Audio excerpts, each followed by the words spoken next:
Hi lovelies, welcome to my channel.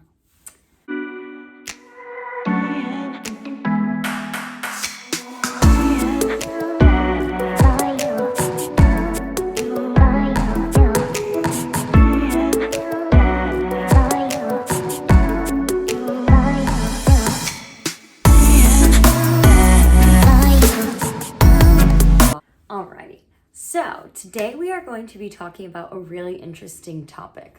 Are road trips good for you? It actually came up a lot when I was doing my research for the content that I was going to be doing for this road trip series. So if you are one of the people following in the road trip series, hi, thank you for coming back. Video 2 of the little road trip series. Last one we took you through just like the whole drive from Diego to North Carolina. And then today we are going to be talking about mental health on the road. So this is really important to talk about, especially it is Mental Health Awareness Month. Woo! Sure, if you're here for a good time, not a long time, the answer is yes. Road trips are good for the soul. Definitely take one. If you like driving and you need to just get away for a minute, road trips are the best, and we'll get into all the reasons why. But there are definitely a few challenging parts that come up during road trips that I feel like are kind of often missed. And road trips are one of the things in life that are kind of romanticized, and you got the road trip playlist, and you've got, life is a highway. I want to drive it all night long. You get really into it. As you could see in the beginning of my video, we had that very initial road trip spunk. This is going to be the best time. This is going to be so fun. And there are parts of it where it really is, for sure. But there are parts of a road trip that are really hard and can really test you mentally, especially if you do a road trip like we did, 36 hours straight, no hotels, no stops. It takes a toll on you. It's a lot. So we're going to just be going over kind of all the reasons. Again, in short, I do think road trips are good for you, but I think that you have to do a proper road trip in order for it to be good for you. So me and Jake's road trip, that wasn't inherently super good for the soul. Am I grateful for it? And even the things that we're going to talk about, am I grateful for even the difficult things? Heck yes. We are always grateful for the hard times in life that show us something and teach us something. However, would I say that road trip was good for my anxiety and depression? No, not at all. It actually made it worse at sometimes. So we're just going to get into all those reasons and why you need a proper road trip for it to be good for your mental health. The video is going to be more geared towards the reason of why you wouldn't really romanticize a road trip that much, because I think you guys already know all of the reasons.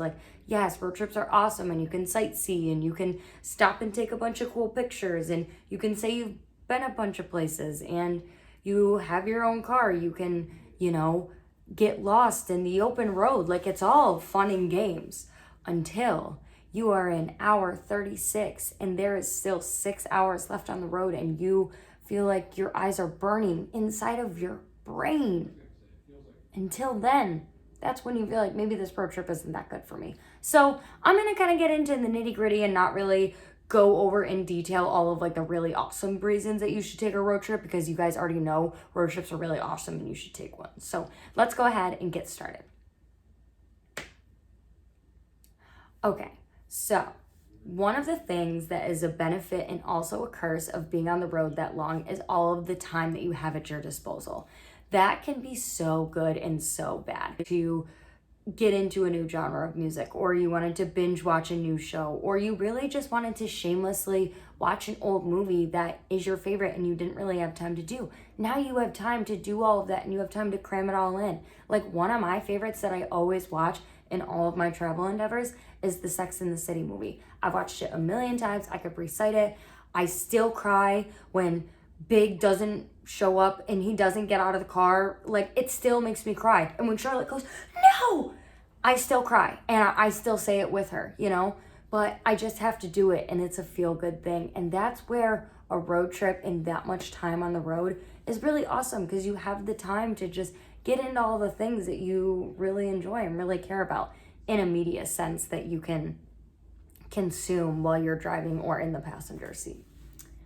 One of the reasons this is kind of harsh is because if you're going through something, so like I've had a rough year, like hasn't been my day, week, my month, or my year, y'all. Like it's just been hard and I'm sure for a lot of people. So like when you're on the road and you have all of that time, you think and your mind wanders. And if you are a person with anxiety and your mind races and you can't shut it off, like it's really tough those hours that you spend in the car, because at some point music doesn't even make a sound and the movie that you're watching isn't funny and you don't want to listen to a podcast, so you just kind of tune it all out and you're just kind of stuck in your head. So it can be good and it's really beneficial for you to like work through your stuff and to really dive into it and think and to be in it, but it can also be really very challenging. So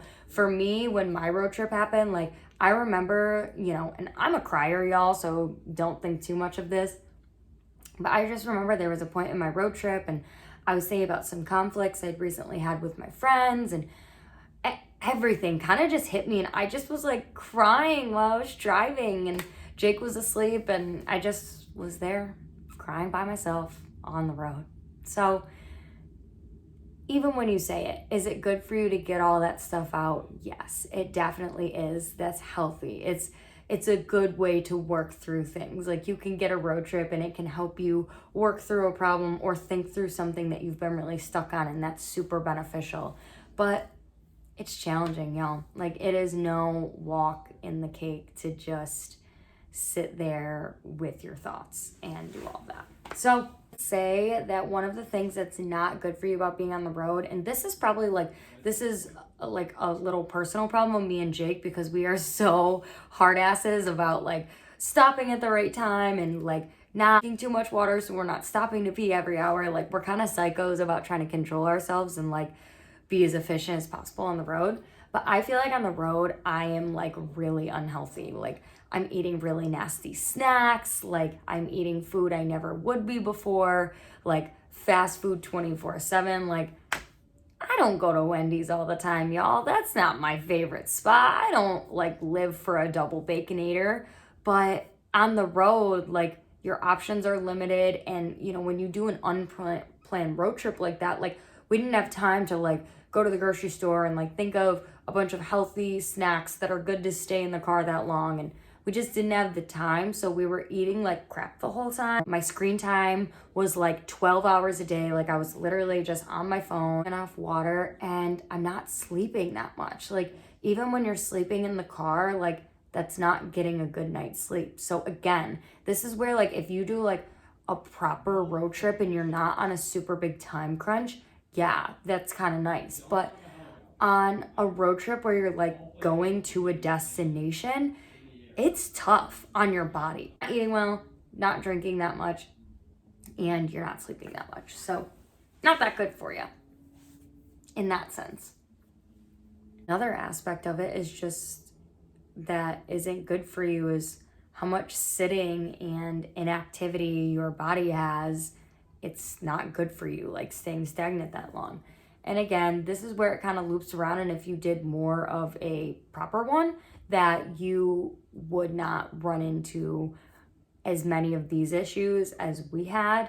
But when you're on a time crunch and we just had to get there, we were literally sitting in the car for 36 hours straight.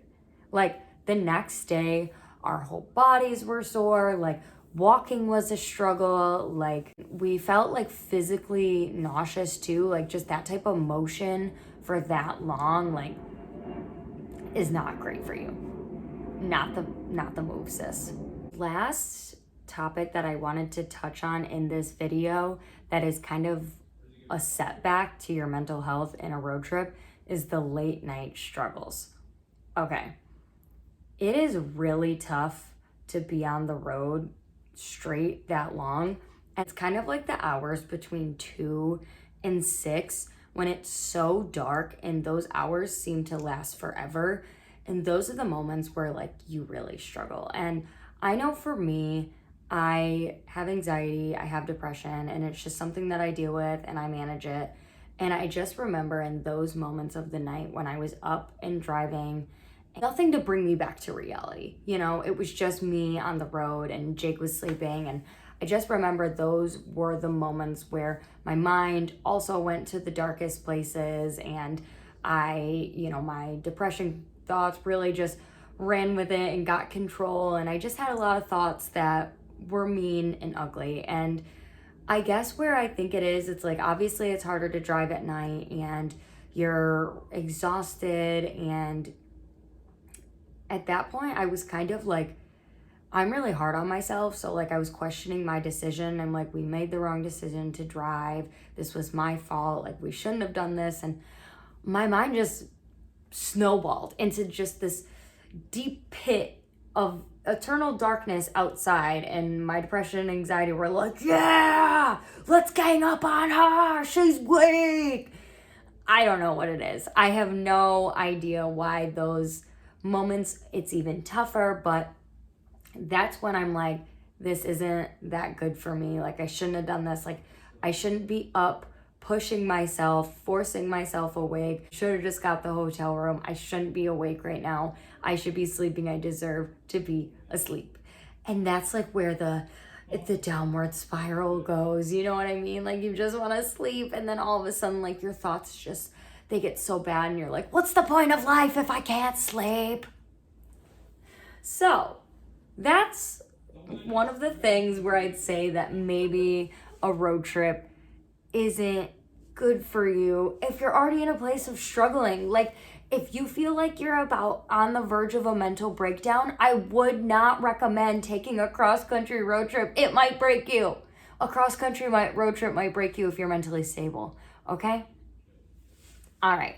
Now that I have told you all of the reasons why taking a road trip is really hard and like not good for you, I do want to wrap it up again and just tell you that I do think a proper road trip is good for everybody. If you enjoy being on the road, if you hate being in the car and sightseeing isn't your thing, no, it's not really good for you. You're going to be bored and you're going to be like, what is the point of this? But if you enjoy the ride and you like to sightsee, I think it's great for you. Even in the tough moments, like I had those moments and kind of like these self-revelations in the early mornings where I'm watching the sunrise in Tennessee and I'm like, you know what? Life ain't so bad. And that conflict that I had with this person doesn't define my life or me as a friend. And it's just those moments that I needed to have, that I needed to push myself to, that I couldn't get to because life's happening, you know, and it's hard to slow down and really analyze the things that are going on in your life. So all in all, a road trip is really good for you. It makes you think, it can clear your head, it can fill it with everything that's been going on, but then eventually you're able to get it all out. You're able to catch up on all your favorite songs, artists, all your favorite movies, binge watch that new show. I don't know about y'all, but like I watched Survivor the whole time. I'm a freak. I had a great time though, you know, that's what it's for. It's for shamelessly doing whatever you want to do on the road, and there's no judgment because you're just in your car and it's amazing. So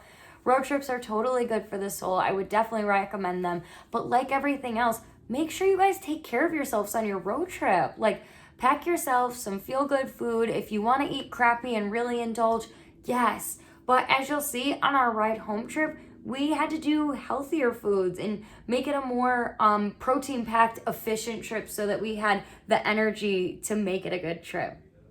So I hope you guys enjoyed this video and I hope you found it helpful. I definitely think that road trips are good for you, but I think that you need to do them properly and just know yourself when you're doing them. If you need to stop, make the stop. If it would make you more anxious to just keep stopping and wasting more time and you need to get to your destination, haul ass and get there. You can do it, buddy. Just make sure you're taking care of yourself the entire time.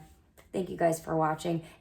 Alrighty guys, I hope you guys found that video helpful, and if you enjoyed it, make sure that you hit subscribe and notify when I post. We are going to be doing 5 more videos in this little road trip series, so I hope that you guys stay tuned for the rest of them. We're going to be doing a question and answer with me and Jake that you guys had answer or asked those questions on my Instagram story. We're gonna be doing a night in Dallas, and we still need to film our ride home. So I hope that you guys are there for those videos, and let me know what you think in the comments below.